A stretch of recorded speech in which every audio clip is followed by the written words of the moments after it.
feel, but how we act right now when we're losing is more important than how we act when we win. And I say that because with all of the press that these people have put out there against us to try to make us look like criminals or that we're less than and that we are exploiting a system and all these different things, if we act out and we lash out and we say fuck Texas or fuck these people, and we kind of take to social media and take to the phones and lash out at our representatives, that almost speaks more volumes than if we won and we're acting on our P's and Q's. And so I think now is a very important time for everyone to just take a deep breath, take a step back, look at your operation and your entity, look at yourself as an entrepreneur or a consumer, and think about what is the next step, what is right for you. And where is that? Where are we going to go here in Texas when elections come up and when the next legislative session comes up? Nothing is just given, right? We have to definitely carve ourselves a way forward and work with some of our legislatures to provide legislation that will move hemp or cannabis and THC forward in this state, but the right way. At the end of the day, the people here who are here to fight for Texas and want a piece of this market and a piece of this industry here can truly craft some amazing legislation that works for everyone.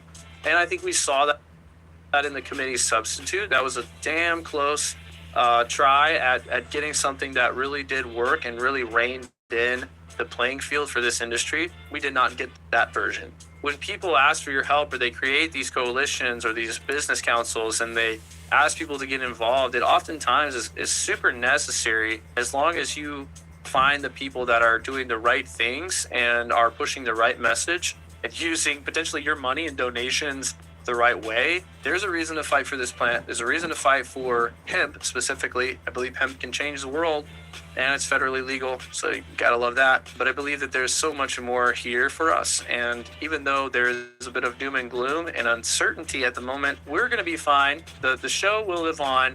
We have plenty of contacts to explore throughout the industry nationwide. So from existing industries to industries on the breaking point to brand new cannabis frontiers. We have contacts and people embedded in every single stage of everything across the country. And we're going to continue to bring that types of content to you on this channel. So again, prepare for a vast change in this industry. Pick yourself up by your bootstraps, as we say here, and get out there and make a change. Adjust and keep fighting. Make your voice heard with the governor. Tap in with certain things like the Texas Hemp Business Council or myself. All these different people that have groups and entities that are here to help you find the information and get the information you need. This is not the end of everything, and we will see you guys on the next one.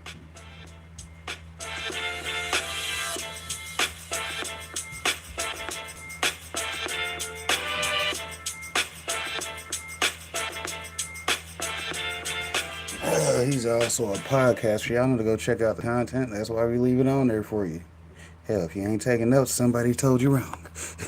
Yeah, shout out to cultivation classes coming up.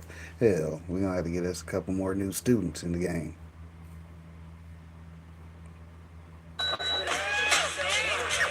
Mr. Nice Guy was blowing up, man. We got customers from all over New York. No, not that. We even stole a few from Samson. Oh, what's up, nigga?